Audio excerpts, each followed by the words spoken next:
Wacana legalisasi ganja untuk kepentingan medis kembali muncul setelah disampaikan Kepala Badan Narkotika Nasional atau BNN Martinus Hukom dalam rapat kerja dengan Komisi 3 DPR Senin 5 Mei 2025. Bagaimana pernyataan Kepala BNN soal legalisasi ganja medis yang selama ini belum juga ada ujungnya?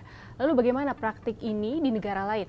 Dan menjadi kebetulan kami punya laboratorium forensik sendiri dan cukup terbaik di Asia Tenggara, Pak. Jadi kami akan melakukan itu sebagai kewajiban konstitusional yang telah diberikan kepada kami, dan kami akan mengajak Kementerian Kesehatan untuk melakukan itu dan termasuk BRIN, Pak. Kami memohon waktu untuk melakukan penelitian karena masalah ganja ini masalah yang memang lagi diperbincangkan apakah bisa dilegalkan untuk masalah kesehatan. Kami butuh hasil riset yang lebih akurat. Kemudian kami setuju bahwa narkoba adalah teroris yang lebih berbahaya dari teroris yang sebenarnya yang pernah kami tangani. Pernyataan Martinus ini merespons dari kabar seorang anak bernama Pika Sasikirana dengan cerebral palsy yang meninggal pada pertengahan Februari 2025. Anak tersebut sebelumnya ramai disorot ketika ia dan ibunya berada di kegiatan Car Free Day atau Hari Bebas Kendaraan Bermotor di Jakarta dengan bawa poster bertuliskan "Tolong anakku butuh ganja medis". Mereka berharap terapi dengan minyak cannabidiol yang merupakan senyawa dari ganja bisa legal di Indonesia. Terapi ini dinilai dibutuhkan untuk penanganan cerebral palsy pada anak tersebut.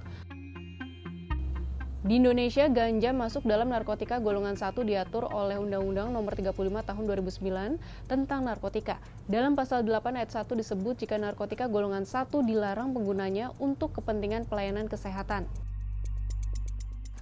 Nah, soal kandungan ganja dan efeknya, Guru Besar Bidang Farmakologi dan Farmasi Klinik Fakultas Farmasi Universitas Gadjah Mada Zulis Ikawati menyebut jika cannabis sativa atau daun ganja mengandung sejumlah senyawa kimia yang memiliki efek farmakologis. Efek ini baik yang bermanfaat untuk pengobatan maupun risiko ketergantungan yang menyertai.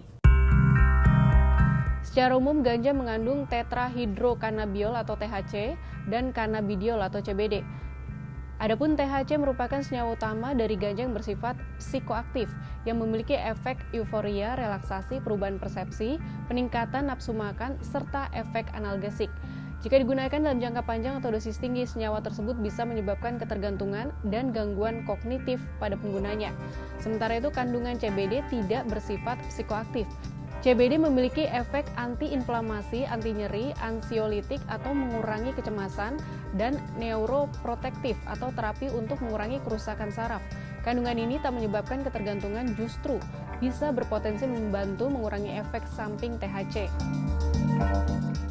Bukti ilmiah telah menunjukkan manfaat ganja sebagai pengobatan medis, antara lain ditunjukkan dengan manfaat kandungan THC dan CBD untuk membantu mengurangi nyeri kronis, seperti pada kasus kanker. Kandungan CBD juga telah disetujui oleh Badan Pengawas Obat dan Makanan Amerika Serikat atau FDA sebagai obat untuk epilepsi refraktor dalam bentuk obat Epidiolex. Kandungan CBD yang dikombinasikan dengan THC dapat juga mengurangi gejala neurodegeneratif pada penyakit Parkinson dan Alzheimer. Intinya, ganja memang memiliki potensi sebagai obat. Manfaat itu bisa didapatkan jika pemberiannya menggunakan kandungan CBD dan THC dengan dosis yang terkendali. Namun penggunaan THC yang tidak terkontrol dapat menimbulkan risiko ketergantungan dan efek samping lainnya. Oleh karena itu, pemanfaatan ganja untuk medis sebaiknya berada dalam pengawasan medis dan regulasi yang ketat. Lantas, bagaimana penggunaan ganja medis di negara lain? Data World Population Review menyebut hingga kini sudah ada 47 dari 196 negara yang melegalkan dan menerbitkan payung hukum untuk ganja medis. Amerika Serikat, Kanada, dan Brazil sudah melegalkan kanabis untuk keperluan medis. Hanya Meksiko yang memberikan izin penggunaan ganja medis secara bersyarat, yakni dengan kandungan THC di bawah 1%. Di Asia, baru Filipina dan Thailand yang sudah melegalkan penggunaan ganja medis. Di Korea Selatan, ganja medis termasuk ilegal, tetapi penggunaan senyawa turunan ganja dalam obat pada merek dengan lisensi tertentu boleh dikonsumsi dalam pengawasan. Kalau sahabat Kompas, bagaimana opininya terkait legalisasi dan regulasi ganja medis di Indonesia yang belum berujung ini? Di satu sisi ada pasien yang membutuhkan untuk obat, namun di sisi lain siapa yang bisa mengontrol penggunaannya supaya tidak rentan disalahgunakan? Apakah Indonesia akan mengadopsi kebijakan ganja medis atau sebaliknya menutup rapat pintu legalisasi?